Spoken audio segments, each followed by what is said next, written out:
Kung hindi pa nagpagawa ng sariling bahay ay hindi pa mapapagtanto ni Jack Roberto ang dibirong hirap in having one. Malinaw na ang patapos ng bahay ng kapuso aktor ay katas ng kanyang pinaghirapan sa showbiz. Sa tansya nga, mga 75% finished na ang construction nito. May pinto na, may bintana, may toilet na. Pagmamalaki niya sa kanyang vlog. Matatanda ang taong 2022 nang simulan ang pagpapagawa ng bahay.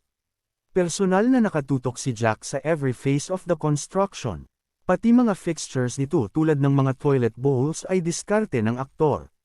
Two-story ang house na may malaking master bedroom. Nauna lang ng ilang buwan matapos ang ipinatayo ring bahay ng dating nobya ni Jack na si Barbie Forteza. Their respective houses began construction noong sila pa. Dinadala ni Jack si Barbie sa site, ganoon din ang kapuso actress sa property nito. Sayang at wala na sila, neither of them will have the chance to take a glimpse of either house.